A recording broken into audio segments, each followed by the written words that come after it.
My name is Natalie Harper. I was 34 years old when the man I loved decided to turn our breakup into entertainment. The FaceTime call came at exactly 9:47 p.m. I still remember the sound, before I remember his face laughter. Sharp and careless. Spilling through my phone like broken glass. Then Colin appeared on the screen. Cheeks flushed from wine. Dark hair pushed back, too perfectly. Wearing that charming smile he used when he wanted people to believe he was harmless. Behind him were Rachel, Kim, and Jessica, crowded around a table at Veno's, the overpriced wine bar downtown, where they like to pretend their gossip was wisdom. Hey. Not, Colin said, dragging out my name, like we were already in the middle of a joke. I sat back on the couch. Having fun, Rachel leaned into the frame first. Actually, we've been talking about you. Something in her tone made my stomach tighten. Kim giggled behind her glass. Jessica had her phone angled like she was recording content for later. Colin cleared his throat. Then smiled wider. Natalie, he said. We think it's time you and I end things. For a second, nobody moved. Then, Rachel nodded, like a judge passing sentence. Colin deserves better, Kim added. You've been holding him back. Jessica sighed dramatically. Sometimes, love turns into control. Nut. I stared at their faces, smug. Shiny with alcohol. Waiting for me to cry. Instead, I said quietly. So, none of you care that Colin has been sleeping with you? The laughter died instantly. Rachel blinked. What did you just say? I leaned closer to the screen. Rachel. Check the hotel charge from last Tuesday. Kim? Ask Colin why Derek's cabin shows up in his location history. Jessica. Maybe stop filming before your perfect life brand becomes evidence. Colin's face went white. Natalie. He whispered. No. I said, you wanted an audience. Now they get the full show.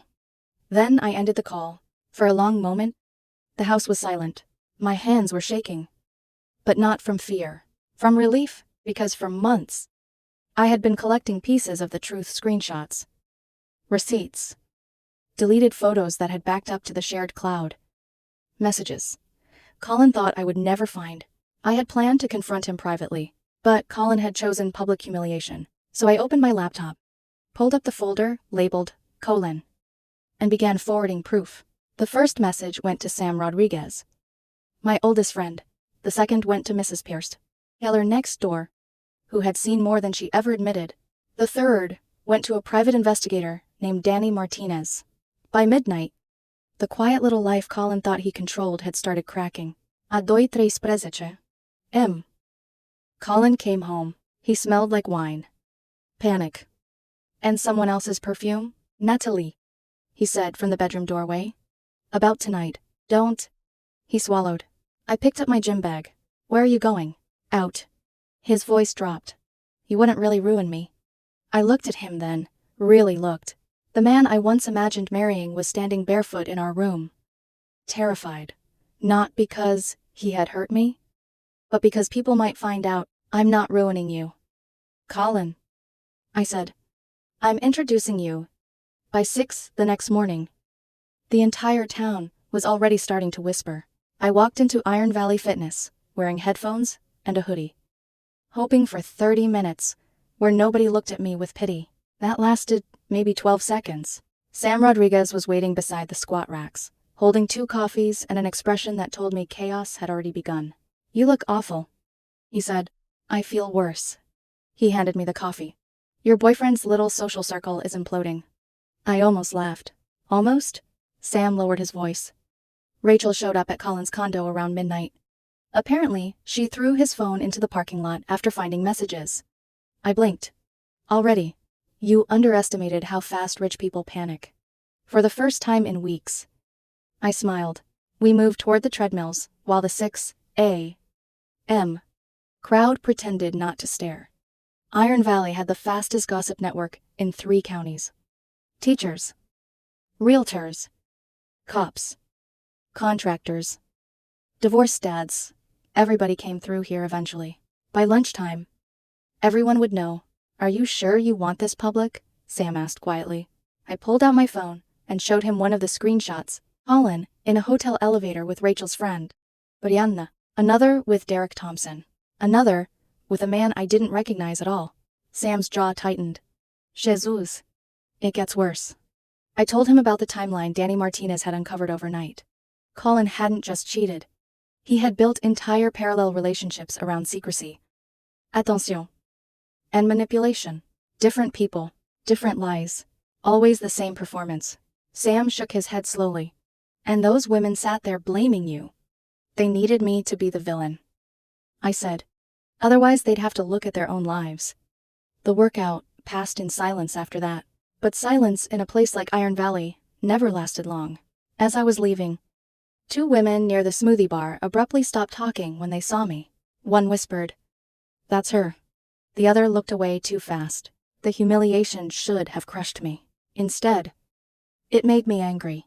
Because for months, Colin had moved through town like the charming golden boy, while I quietly carried the weight of knowing something was wrong. Now everyone else finally had to carry it too. When I got to the construction office, my phone was exploding with notifications.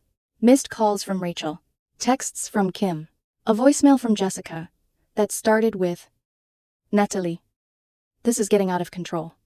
I deleted all three. At 11:30, Danny Martinez called. I dug deeper. He said without greeting, "You need to understand something about your boyfriend." I closed my office door. What? This wasn't emotional cheating. It was behavioral. He likes power.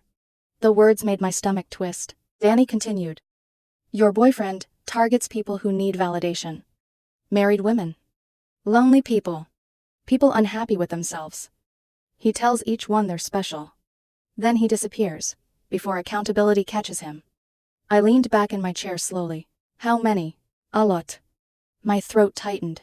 Danny exhaled. "Natalie, I don't think you were the exception. I think you were the stable home base." That hurt more than the affairs themselves. Because suddenly, every late-night apology, every bouquet of flowers, every speech about stress and confusion became part of the same pattern. Not love. Management. "What else?" I asked, quietly. "There's someone at his company willing to talk." Apparently, Collins had questionable relationships with employees too. I closed my eyes. Of course he had. Danny lowered his voice. "People like him survive because everyone protects the image. The second the image cracks, the whole thing falls apart." After we hung up, I sat alone, staring at the wall. 8 years together, and I suddenly realized I had never actually known the man I defended to everyone else. Around 1 p.m., Rachel finally cornered me. I had just walked out of a supply meeting when I heard heels slamming against concrete behind me. "Natalie." I turned slowly. Rachel looked terrible. Mascara streaked down her face. Hair pulled into a messy knot. No designer confidence left anywhere. "You knew," she said. I crossed my arms. "Apparently so did your husband." Her eyes filled instantly. "Ryan admitted everything." I said nothing. Rachel laughed bitterly. "Do you know what hurts most? Not even the cheating." "Then what?" "The way he lied so easily." That hit harder than I expected. Because I understood exactly what she meant. She wiped her face angrily. "Why didn't you tell me sooner?" I stared at her. "You mocked me on FaceTime, while your friend publicly dumped me." Rachel looked down. "We thought, I know what you thought." For a moment, neither of us spoke. Then she whispered, "I feel stupid." I softened, despite myself. "Welcome to the club." She let out a broken laugh that turned into crying again. "I don't know what to do." "That's the problem with truth," I said quietly. "Once you see it, you can't unsee it." Rachel left without another word. An hour later, Kim called me sobbing. Derek had confessed too. Not just about Colin. About everyone else. Years of affairs. Hidden accounts. Burner phones. Entire sections of his life she never knew existed.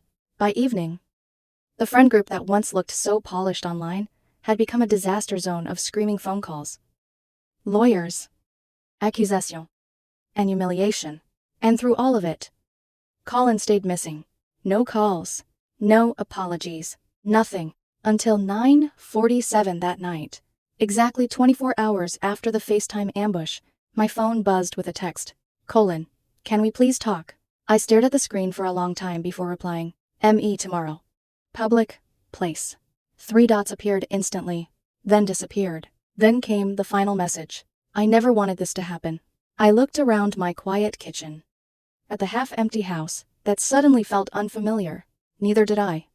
I chose Denny's because emotionally devastating conversations somehow felt less tragic under flickering fluorescent lights. Colin was already there when I arrived. He sat alone in a corner booth, wearing a black hoodie, and exhaustion like a second skin.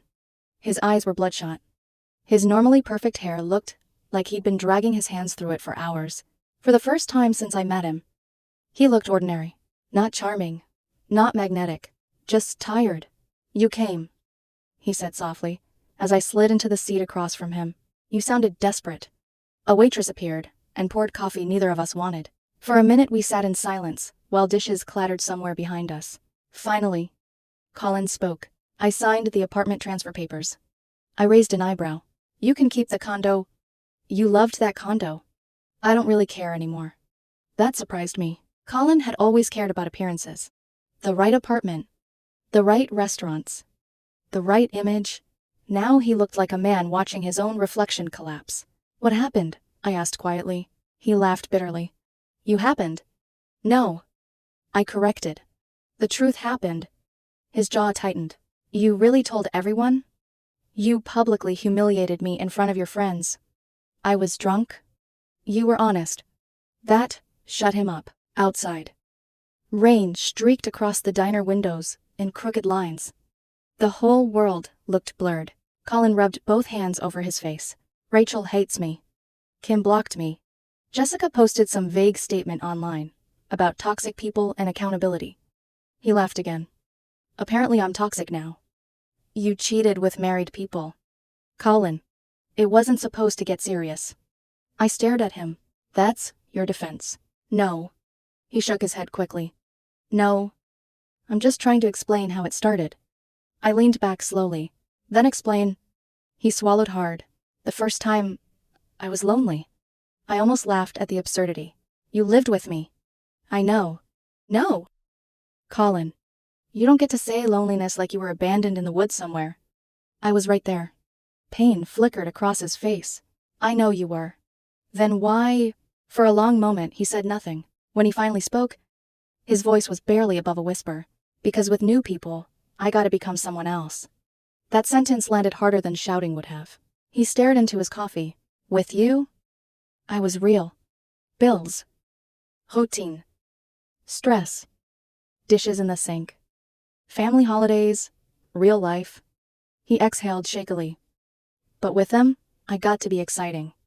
Interesting. Intouchable. I felt something inside me crack quietly.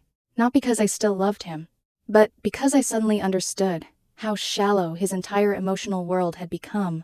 So you traded honesty for adrenaline. I didn't think I'd lose everything. You already had. He looked up sharply. I leaned forward. You lost yourself long before I exposed you. His eyes filled unexpectedly. I did love you. I believed him. That was the worst part. People like Colin often did love you in the only broken way they knew how. But love, without loyalty, became performance eventually, and I loved you. I admitted softly. Enough to ignore things I shouldn't have ignored. The rain outside intensified. Colin stared at me carefully. Like he was trying to memorize my face. Is there really no coming back from this?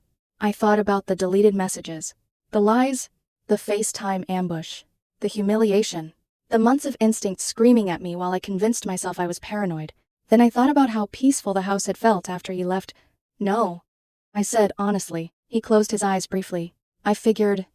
The waitress refilled our coffee again. Around us, tired strangers ate pancakes and minded their own business while our relationship quietly died in booth 7.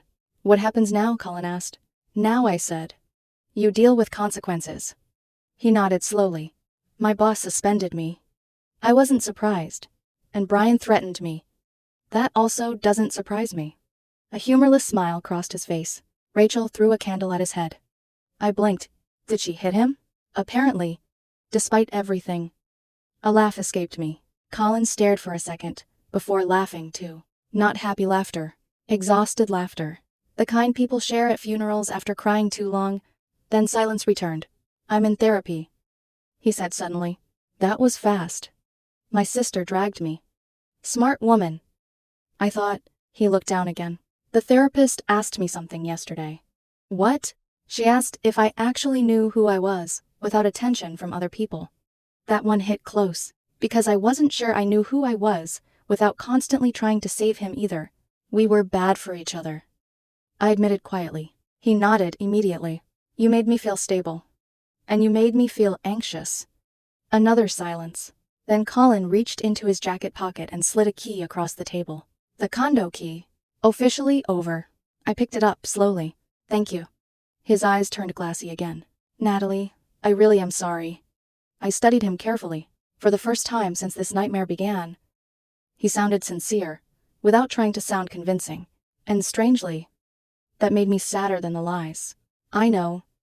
I whispered. He stared at me like he wanted to say something else. Maybe ask for another chance. Maybe ask me to remember the good years, instead of the ending. But some endings arrive long before people say goodbye. Colin stood slowly. So this is it. This is it. He nodded once. Then he walked out into the rain alone. And I realized something terrifying as I watched him disappear into the parking lot. I didn't miss him anymore.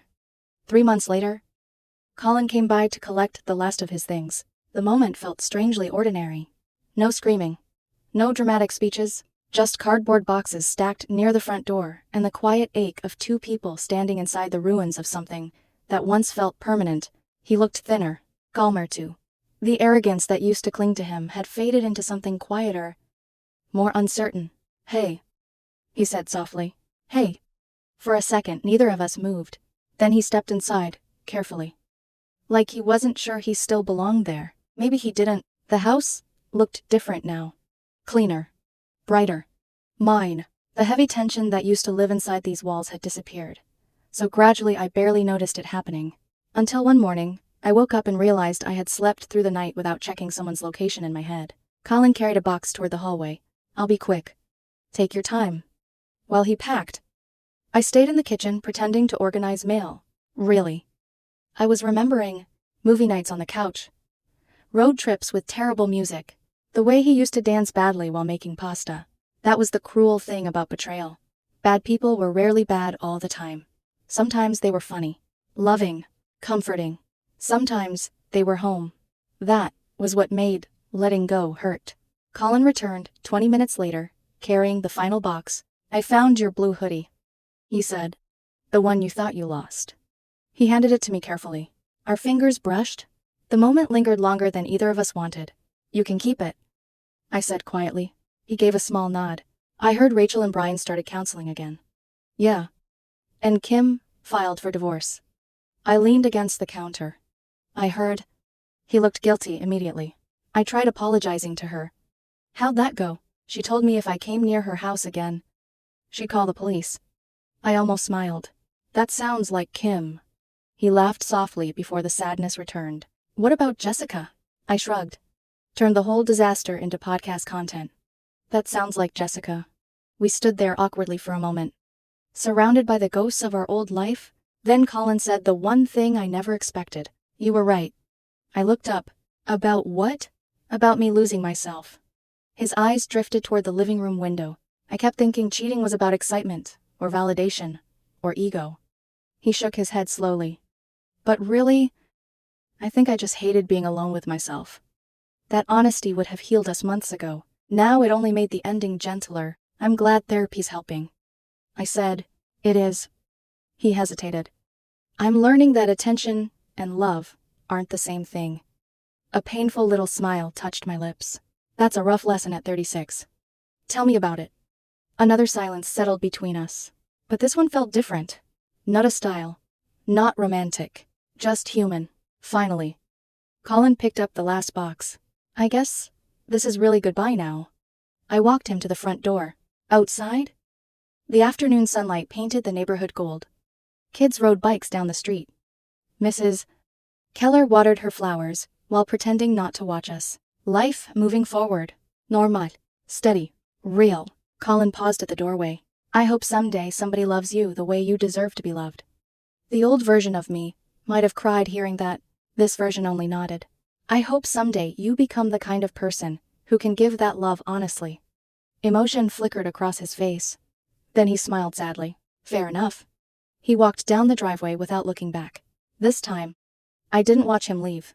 I closed the door instead, and for the first time in years, silence didn't feel lonely. It felt peaceful. Later that night, Sam came over with beer and terrible takeout Chinese food. You surviving? He asked, dropping onto the couch. Actually, I sat beside him with a tired smile. Yeah, that's good. We ate straight from the containers, while some action movie played in the background. Halfway through, Sam glanced at me carefully. So, you dating again anytime soon? I nearly choked on my noodles. Absolutely not. Smart. I need to figure out who I am before dragging someone else into my mess. Sam lifted his beer. That's the healthiest thing I've ever heard you say. Over the next few months, life slowly rebuilt itself. Not dramatically, quietly. Rachel and Brian stayed together. Though everyone knew things would never fully recover, Kim finalized her divorce and moved closer to her sister. Jessica lost followers after people realized her perfect life had mostly been staged. And Colin, occasionally I heard updates through mutual friends. Still in therapy. Still trying. Still learning how to live without constantly chasing validation. Part of me hoped he succeeded. Not for us. There was no us anymore. But because despite everything, I no longer wanted revenge. Just distance. One evening in early autumn, I ran into Rachel at the grocery store. She looked healthier than the last time I'd seen her. Less polished. More real. She stopped beside my cart awkwardly. I owe you an apology, she said. You really don't. I do. Her eyes softened. You tried to tell us something was wrong. And we laughed at you because believing comfortable lies felt easier. The sentence hit me harder than she probably realized, because that had been true for all of us. Rachel swallowed. You deserved better. For the first time in months, I believed that might actually be true.